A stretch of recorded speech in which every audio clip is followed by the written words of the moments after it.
Hello friends, welcome you all. Friends, आज भी आप लोगों के लिए प्रोनाउंस लेकर आई हूँ और अब हम जानते हैं कि प्रोनाउन की डेफिनेशन क्या होती है। तो a word that is used in place of a noun is called a pronoun. Example I, me, this, those, he, her, himself etcetera. Alright, चलिए आगे बढ़ते हैं और देखते हैं ये कितने प्रकार का होता है। Personal, relative, demonstrative, reflexive, interrogative, emphatic, indefinite, distributive, possessive और रेसिप्रोकल। मीन्स टू से कि ये 10 टाइप्स में होते हैं और हर वर्ड अपने आप को पूरी तरीके से डिफाइन करता है। पर्सनल है तो पर्सन से रिलेशन है, रिलेटिव है तो रिलेट कर रहा है अपने आपस में वर्ड्स को, डेमोन्स्ट्रेटिव है तो ये इसकी पोजीशन को डिफाइन कर रहा है, रिफ्लेक्सिव में सेल्फ यूज होगा, इंटरोगेटिव क्वेश्चन वर्ड्स हैं ऑब्वियसली, एम्फेटिक में भी सेल्फ है डिफाइन करा जाएगा, इंडेफिनिट जो कि अनिश्चित है, डिस्ट्रीब्यूटिव जो कि डिस्ट्रीब्यूट करे, पॉजेसिव पोजीशन के लिए और रेसिप्रोकल बाइंड वगैरह ये सब चीज़ों के लिए। चलिए देखते हैं पर्सनल प्रोनाउन के बारे में सबसे पहले नंबर पे जो है। ठीक है, पर्सनल प्रोनाउन को समझने से पहले आप ये देख लीजिए कि पर्सन्स कितने प्रकार के होते हैं। तो they are 3 kinds of person, first, second and third. First person होते हैं आपके आई, वी, और जब ऑब्जेक्ट बनाते हैं तो आई का मी बन जाता है, वी का अस बन जाता है। सेकंड पर्सन होता है यू, ऑब्जेक्ट में भी वो यू ही रहता है। ही, शी, इट और दे ये हो जाते हैं हमारे थर्ड पर्सन और इनका ऑब्जेक्टिव पार्ट क्या होता है, ही का हिम हो जाता है, शी का हर हो जाता है और दे का देम हो जाता है। अब आप आगे इसी तरीके से इसको कंटिन्यू करके चलिए। जैसे हम बात करते हैं आई की, तो आई का ऑब्जेक्टिव मी है, इसका पॉजेसिव जो प्रोनाउन होगा वो माई और माइन होगा। रिफ्लेक्सिव होगा क्योंकि मैंने आपको बताया सेल्फ लग जाता है तो उस तरीके से उसके पीछे। तो फ्रेंड, सब्जेक्टिव, ऑब्जेक्टिव, पॉजेसिव और रिफ्लेक्सिव को एक साथ साथ देखिएगा आप। वी, यू, ही, शी, दे सबके सब सब्जेक्टिव हो गए। इनका objective case us, you, him, her, them हो गया।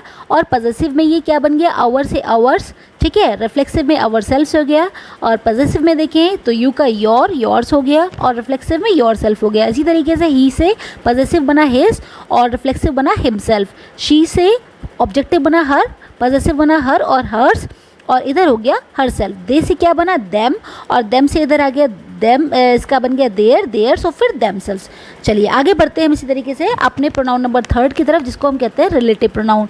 रिलेटिव प्रोनाउन रिलेट करता है नाउन को। ठीक है, इससे पहले आने वाले नाउन को ये रिलेट करता है। जैसे कि हु जो यूज़ किया जाता है पीपल को इंडिकेट करने के लिए, उसको रेफर करने के लिए। विच का यूज़ होता है एनिमल्स, ऑब्जेक्ट्स और आइडियाज़ को इंडिकेट करने के लिए। ओके, हुज यूज़ किया जाता है पोजीशन को डिस्क्राइब करने के लिए। दैट यूज़ होता है पीपल, एनिमल्स और ऑब्जेक्ट के लिए। वेयर यूज़ होता है प्लेस के लिए और वैन का यूज़ हम टाइम के लिए करते हैं। चलिए आगे आपके सामने यही चार्ट में आगे से और उसको लिबरेट कर देती हूँ और उसकी डेफिनेशन आपको अच्छी तरीके से बता देती हूँ। इनको रिलेटिव प्रोनाउन कहा क्यों जाता है, इसलिए कहा जाता है because they always relate back to something और समवन एल्स। क्योंकि ये अपने से पहले लगने वाले शब्दों को इंडिकेट करते हैं, उसको रिलेट करते हैं, इसीलिए इनका यूज़ किया जाता है। और इनका इस्तेमाल 2 सेंटेंसेस को आपस में जॉइन करने के लिए किया जाता है। आप देख सकते हैं एग्जांपल के तौर पे, जैसे हु है तो this is the man who broke the window, तो यहाँ पर हु जो है मैन को डिनोट कर रहा है। तो फ्रेंड्स आगे हम आपको बताते हैं हुज, होम, विच और दैट के बारे में। हुज माने होता है जिसका या फिर किसका, हिंदी में इसको बोलते हैं, और ये शो करता है पोजीशन को या फिर रिलेशनशिप को। एग्जांपल देखिए, she knew the family whose house we bought, तो यहाँ पर हुज जो है वो फैमिली को डिनोट कर रहा है। होम माने होता है जिसको या फिर किसको, ये रिप्लेस करता है ऑब्जेक्ट प्रोनाउन को, like me, her, him, us, इस तरीके से। एग्जाम्पल है they have found the lady home they want to interview. ठीक है, तो यहाँ पे होम जो है पर्टिकुलरली लेडी के लिए यूज़ हुआ है। फिर आता है विच और उसके बाद है दैट। विच और दैट ऑलमोस्ट एक ही तरीके से काम करते हैं, लेकिन थोड़ा सा डिफरेंस इनके बीच में।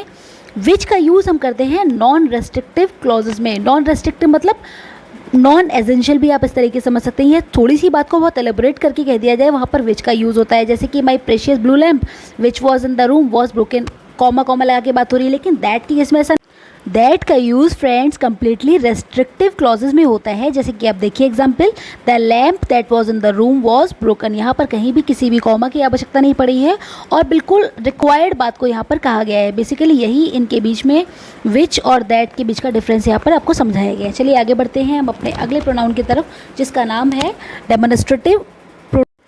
तो गाइस इस इमेज में आपको देखिए डेमोन्स्ट्रेटिव एडजेक्टिव्स और डेमोन्स्ट्रेटिव प्रोनाउंस दोनों ही चीज़ें देखने को मिलेगी। दोनों में लगने वाले जो शब्द होते हैं वो सेम होते हैं, दिस, दैट, दीज, दोस। ठीक है, दिस और दीज नियरनेस को शो करते हैं और दैट और दोस जो चीज़ें दूर हैं उनको इंडिकेट करते हैं। अब एडजेक्टिव और प्रोनाउन के बीच में थोड़ा सा डिफरेंस होता है। एडजेक्टिव जो होते हैं वो नाउन को क्वालिफाई करते हैं, लेकिन जो प्रोनाउन होते हैं उसके बाद सीधे वर्ब आती है। ये बेसिक और मेजर डिफरेंस होता है इसके बीच में। तो एग्जाम्पल पहले वाले भी देख लीजिए, दिस चेयर इज़ ब्रोकन, तो यहाँ पे दिस डिनोट कर रहा है चेयर को, दैट कार इज़ एक्सपेंसिव, तो दैट जो है डिनोट कर रहा है कार को। ये नीचे वाले एग्जाम्पल्स भी देख लीजिए, दिस इज़ माई चेयर, तो दिस के बाद में डायरेक्टली वर्ब का यूज़ है। तो इस तरीके से आप इसे समझ सकते हैं। चलिए अगला प्रोनाउन हम देखते हैं, reflexive pronoun. Pronouns are called reflexive pronouns when the action of the verb turns back on the subject। जब पर्टिकुलरली व्यक्ति के द्वारा किए गए काम डायरेक्टली उसी व्यक्ति को डिनोट करते हैं या उसी को डिस्क्राइब करते हैं, उसको हम रिफ्लेक्सिव प्रोनाउन कहते हैं, ठीक है। और इनका यूजुअली इस्तेमाल होता है ऑब्जेक्ट ऑफ द वर्ब के केस पे, like I fed myself the grapes, you accidentally cut yourself. इनके बाद में लगता है सेल्फ, ठीक है। जैसे वी है तो वी के साथ में आवर सेल्फ, यू है तो यू के साथ में योर सेल्फ, इस तरीके से। इमेज की इसके तरीके से भी देखिए। अब जैसे क्या है, we checked our self for lice. अब यहाँ पे क्या है, जो वी है ये आवर सेल्फ को डिफाइन कर रहा है, वी के साथ में आवर सेल्फ लगता है। अगला वाला एग्जाम्पल देखिए, while calling on gods a man should himself. तो जैसे कि एग्जाम्पल इसको हिंदी में बताती हूँ कि भगवान से मदद लेने से पहले इंसान को अपनी मदद खुद कर लेनी चाहिए। तो यहाँ पे अ मैन जो है उसको, मैन मतलब पर्टिकुलरली मेल की बात अब करें तो मेल मतलब हिमसेल्फ, ठीक है। तो मैन के लिए हिमसेल्फ और गर्ल्स के लिए हेयर सेल्फ का हम यूज़ करते हैं, रिफ्लेक्ट बैक करता है एक्शंस को।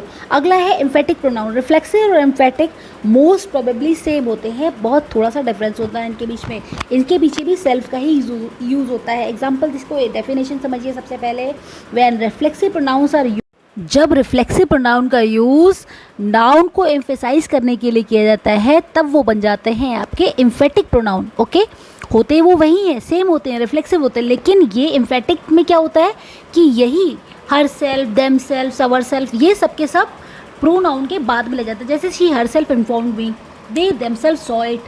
तो गाइस शॉर्ट में आप ऐसे समझिए कि emphatic pronouns directly personal pronoun के बाद में यूज़ होते हैं, और जो आपके रिफ्लेक्सिव प्रोनाउन होते हैं वो एंड में भी हम उसका यूज़ कर सकते हैं। तो आई होप आपको दोनों के बीच का डिफरेंस समझ में आया होगा। चलिए आगे हम बढ़ते हैं अपने अगले प्रोनाउन की तरफ, जिसको हम कहते हैं interrogative pronoun.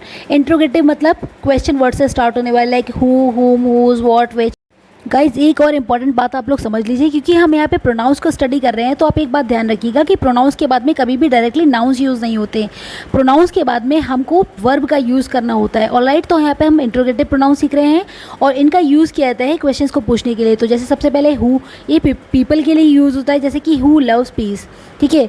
Who one yesterday, इस तरीके से। हुम है, हुम पीपल के लिए यूज़ होता है, और इसको आप ऑब्जेक्ट ऑफ ए वर्ब के पार्ट में भी आप देख सकते हैं, जैसे कि यू सॉ हुम, यू वेंट विद हुम। तो यहाँ पे क्या है, ऑब्जेक्ट ऑफ द वर्ब के पार्ट में इसका यूज़ हुआ है। हुज माने होता है किसका, तो यहाँ पे पीपल के लिए इसको भी हम यूज़ करते हैं, और इसका यूज़ पर्टिकुलरली पोजीशन के लिए होता है। Whose is this, whose won the race, ठीक है। तो आपने देखा कि यहाँ पे इसके बाद में, इन शब्दों के बाद में कोई भी नाउन यूज़ नहीं हुई है, क्योंकि हम यहाँ पे प्रोनाउन सीख रहे हैं। आई होप गाइज आपको ये समझ में आया होगा। चलिए आगे हम बढ़ते हैं अपने नेक्स्ट प्रोनाउन की तरफ, जिसको हम कहते हैं इनडेफिनिट प्रोनाउन। इनडेफिनिट का मतलब होता है अनिश्चित, जिसका कोई आकार प्रकार नहीं होता है, उसको।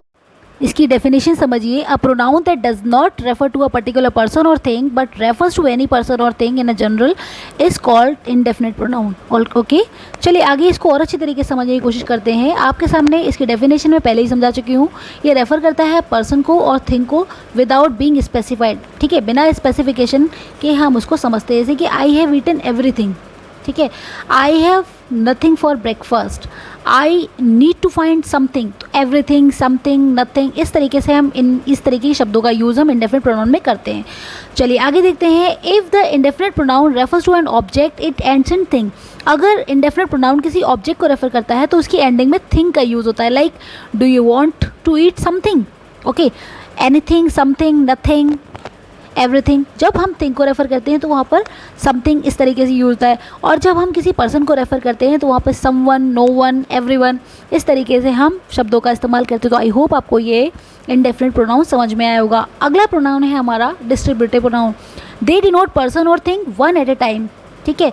दे are always taken as singular and take singular verbs. Singular pronoun होते हैं, सिंगुलर वर्ब अपने साथ में कैरी करते हैं, और इसमें इस्तेमाल होने वाले जो शब्द होते हैं वो होते हैं every, either, neither, everyone, none, no one, any, etcetera. इस तरीके के शब्द जो होते हैं वो डिस्क्रिप्टिव प्रोनाउन के अंदर यूज़ होते हैं।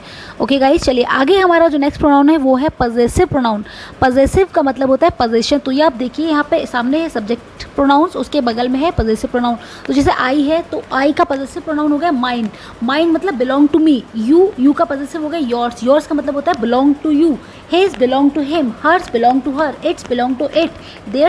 एग्जाम्पल देखिए इसका, I want the blue shirt back, it's mine. ठीक है, तो यहाँ पे माइंड जो है वो आई को रेफर कर रहा है यहाँ पे। चलिए गाइस आगे बढ़ते हैं हमारे नेक्स्ट प्रोनाउन की तरफ, जिसको हम रेसिप्रोकल प्रोनाउन कहते हैं। रेसिप्रोकल प्रोनाउन जो होता है पारस्परिक प्रोनाउन, इसको आप हिंदी में कह सकते हैं पारस्परिक निर्भरता को बताते हैं। इसमें दो शब्द यूज होते हैं, ईच अदर और वन अनदर।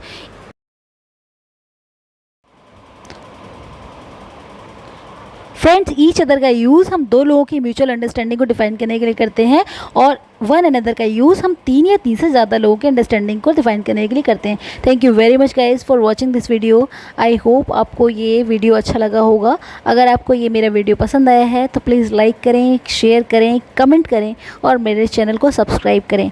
कमेंट सेक्शन में मुझे ये बताएं कि आपको इन 10 प्रोनाउंस में से कौन सा प्रोनाउन नहीं समझ में आया है, तो मैं आपकी क्वेरीज़ को भी सॉर्ट आउट करूँगी। Thank you once again.